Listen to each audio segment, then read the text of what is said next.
Hello guys, Sujari speaking. Welcome to Bedtime Stories, episode number 284, and today we read you my little golden book about Martin Luther King Jr. by Barney Bayer, illustrated by Sue Carlson. So let's read it now, shall we? See what we got for us. And I already mentioned this earlier, and I found it anyway. And it was supposed to be a belated Martin Luther King Jr. Day episode, so here we go on that. Anyway, it was published by Golden Book New York release, copyright 2018 by Barney Bayer and Sue Carson. All I deserve. See here, it was just basically Martin Luther King Jr. seen here. But anyway.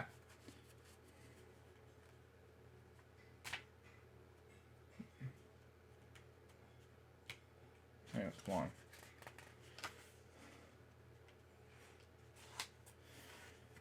Martin Luther King Jr. led the movement calling for equal rights for all Americans. His boyhood home was filled with love. Martin had an older sister he called Chris, and an older brother named Alfred Daniel. Their mother, Alberta, spoke softly and was kind. It was very easy to Martin and talk to her.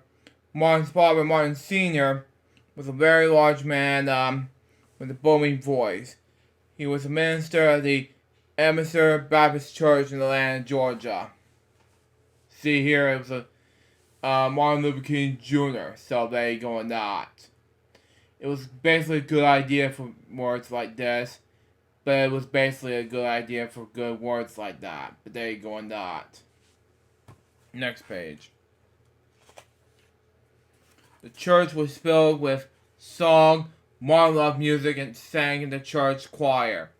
He enjoyed Sunday school and had many friends there, okay? Martin had got along with everyone, okay? The children, the parents, and the teachers. But sometimes Martin's life was sad. Boy. Martin had a good friend he played with almost every day. Then when they turned 6, Martin went to school for black children, and his friends went to a school for white children. Only one day, the boy's father told him he could no longer play with Martin because he was black. Jesus. Heartbroken, Martin went home and cried to his mother.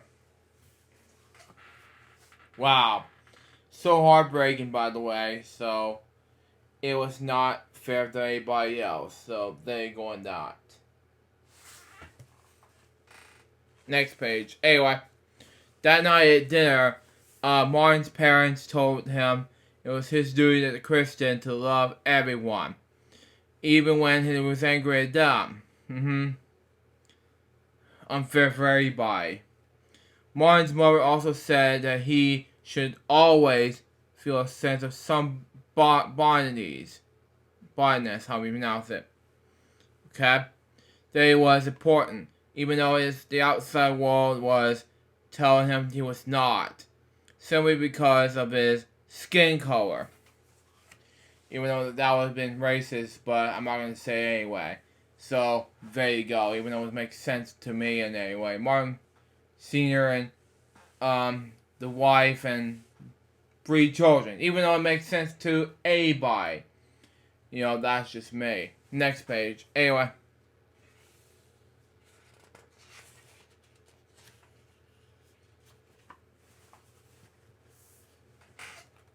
In those days, in the southern United States, black people could only drink from water fountains labeled colored, and they're not even allowed to go to many restaurants and stores. They were called segregation. How to pronounce this word? Sorry. The separation of blacks from whites. Wow. As he grew up, Martin's heart began to grow heavier and sadder. He tried to remember his mother's words that he was somebody. That it was important. But it wasn't easy. Wow. how that even makes sense to anybody. If Papa was watching this, you know what I mean, it hurts everyone's feelings. You know, that's just me, of course. It just doesn't know what to do next, so there you go on that. So that's just it, you know? Even though it's just heartbroken to anybody, it just doesn't make any purpose on this. Next page. Anyway, one day Martin's barber took him shoe shopping, even though the store was empty. The shoe keeper told him they had to go to the back of the store and wanted to be served. Mr. King became angry, and he couldn't buy shoes for his son in front of the store. He wouldn't buy them thereafter at all. So, taking him hold of Martin's hands, he marched out. I don't care how long I live with the system. I'll never accept it.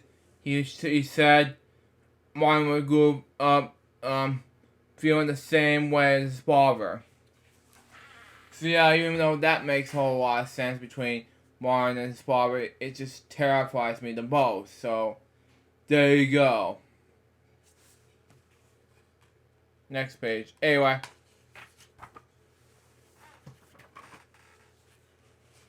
Martin was a very good student. He even skipped 2 grades before starting Morehouse College at the age of 15. He took a summer job at Connecticut.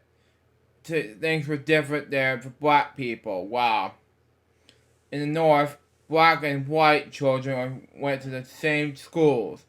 There were no separate water fountains. Wow. Everyone could shop in the same stores.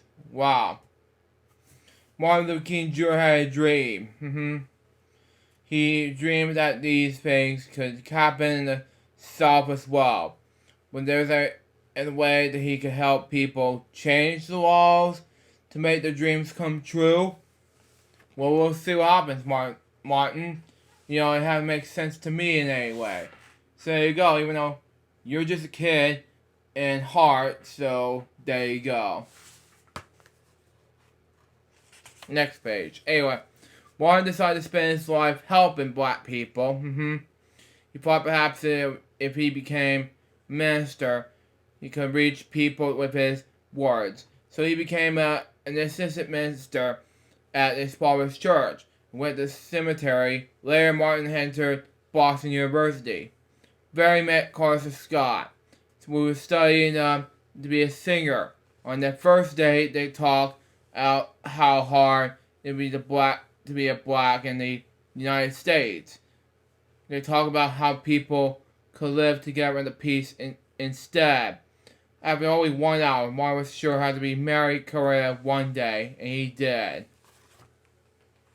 Wow. It was a rainy, poury day, so it hasn't made more sense in any way, even though it's not going to be racist in any way anymore. Thank God for that.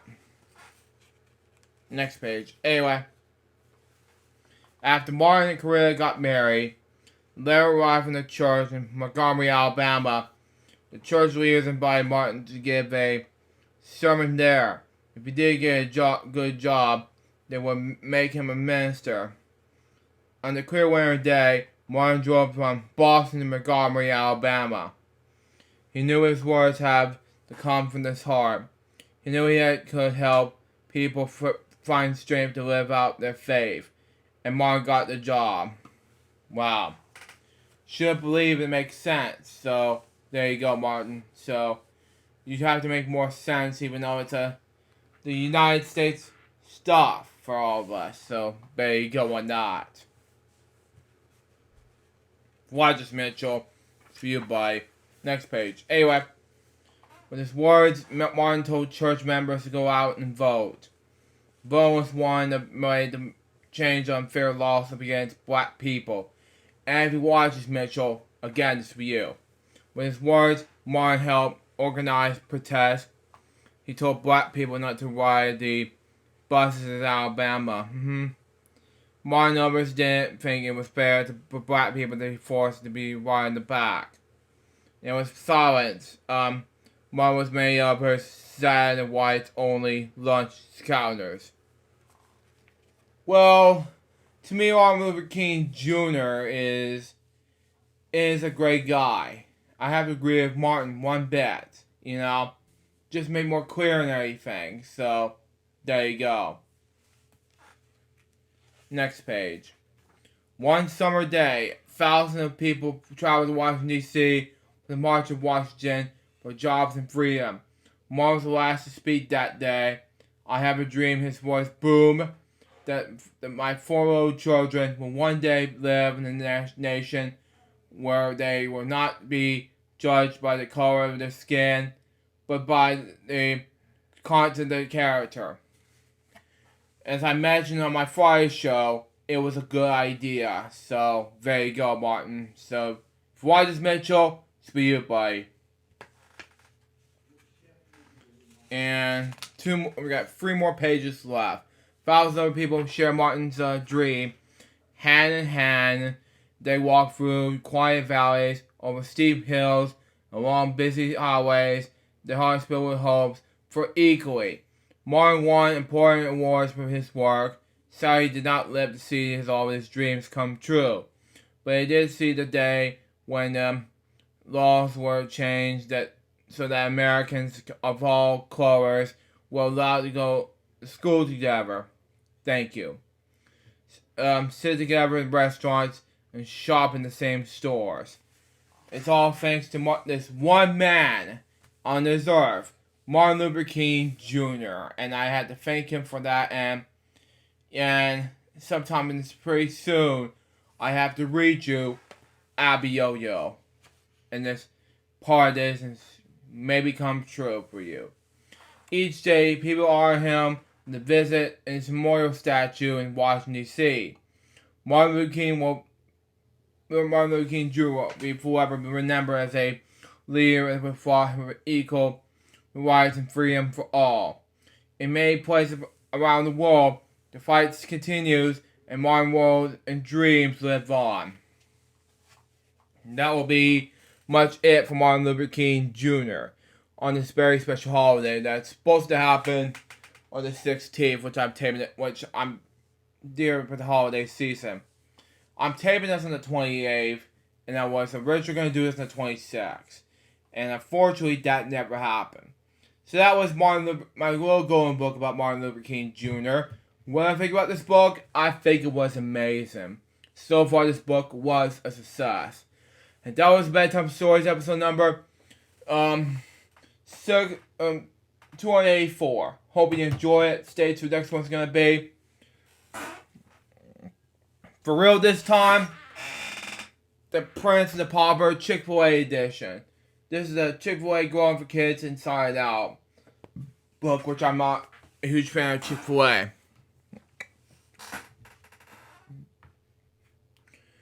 No, this will be part 1 of this. Now, excuse me, I gotta get dinner ready, edit this, and go to bed. And I'll probably be posting social media stuff this week. We'll just see what happens. Till next time, Sue Jerry's Bob, baby. Good morning, episode. Turns it out. See ya.